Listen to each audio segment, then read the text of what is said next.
The Monkey is a horror comedy movie with a very simple premise. We meet a family of two children. They are identical twins played by the same actor. They live with their mom because their dad went away to buy cigarettes one day and then he disappeared. And that's all the information we're given. And so the identical twins, they're not really sure why the dad left. They are looking for clues, and then one day they open his closet, which hasn't been opened since he disappeared, and this is where they find the titular monkey. And then lo and behold, you activate the monkey by turning a key that's on the back of the toy, and it causes freaky accidents to happen. People just begin dying left and right in the most inexplicable and also ridiculous ways. There's a variety of reasons why someone would be excited to watch this movie. It's based on a Stephen King short story from 1985 from an anthology called Skeleton Crew, which I have not read, but from my understanding, it's one of his better anthologies. It's also directed by Osgood Perkins, who directed last year's Longlegs, a very decent thriller in my opinion. Apparently, he was also a child actor a long time ago, but I just know him from Longlegs. And the movie is distributed by Neon, who has distributed the past 4 or so Palme d'Or winners. You might remember last year's Anora, also winner of the Best Picture in the Academy Awards, was also distributed by Neon. Neon is basically the only company out there that rivals A24 when it comes to accessible art house movies. Despite this interesting premise and all the reasons that I just mentioned, I honestly found this movie to be atrocious. Honestly cannot remember the last time that I disliked a movie so much in the movie theaters. I'm gonna be frank with you. I think what they attempted to do here was like a funny Final Destination movie, but it ends up being like a gory Home Alone movie in the worst way possible. Mixing horror with elements of comedy is a tricky thing. In fact, I cannot remember a lot of examples where they actually succeeded. Some that do come to mind are Sam Raimi movies, such as the Evil Dead movies and Drag Me to Hell. You also have Shaun of the Dead and Zombieland as well. See, it's all about the tone of the movie. You need to find that right balance, and I feel like this movie definitely did not achieve that. I'm honestly not exaggerating when I say that the feel of this movie is akin to those Disney made-for-TV films such as High School Musical and Camp Rock.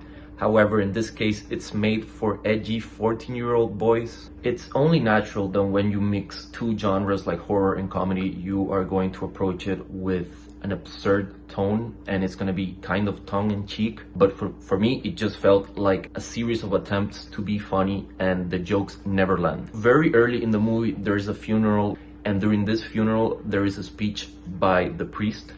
And this is the moment that I honestly felt like the movie was not gonna be for me. It's like he's trying to be funny. I get what they were aiming for. You put this young priest that is not prepared and he needs to make up a speech in the moment, and so that's gonna be kind of funny.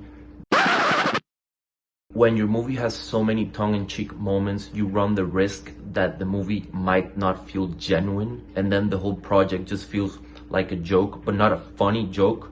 More like the joke is on us, the audience, for watching the movie. It has this cartoony quality where you cannot take anything serious, and all of the deliveries and the performances just feel off. Let's talk about the deaths in this movie. They are ridiculous. There is a clear attempt here to mix creative and funny deaths. In a Violent Nature is a movie that has very creative death scenes. And then Cabin in the Woods is a movie that has very funny death scenes. This movie has none of those things. I can honestly think of at least 3 death scenes that I found to be really fucking dumb. The one where the real estate agent dies, the one in the motel in the pool, and of course, the one with the beast. Another huge issue that I had with this movie that's particularly bad for horror movies is that it's impossible to root for the main character. From the first scene in this movie, the main character is bullied by literally everyone. He's bullied by his identical twin brother, by the girls in school, by his mom,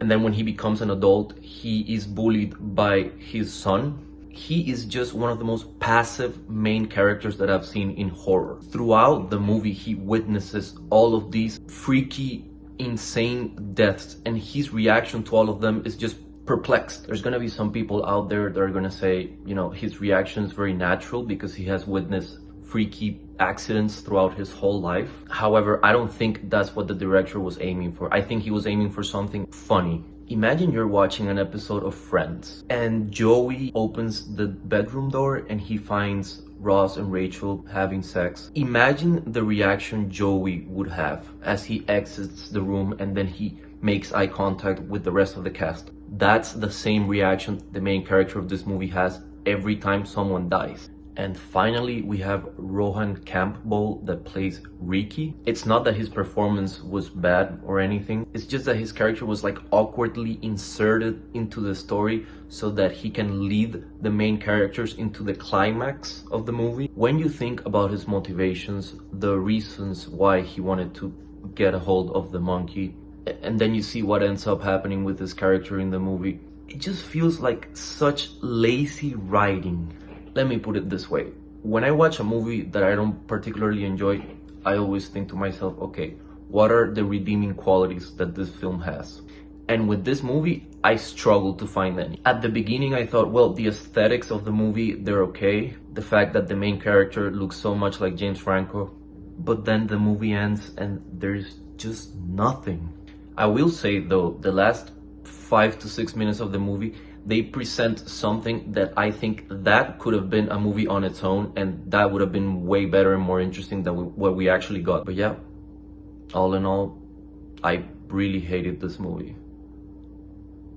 I'm gonna give it a 1 out of 10. If you watched this movie and you liked it, what's wrong with you? That was a joke. If you liked the movie, don't hate me, this is just my opinion. Thank you for watching. Please like and subscribe and all of that jazz. And I will see you guys very soon.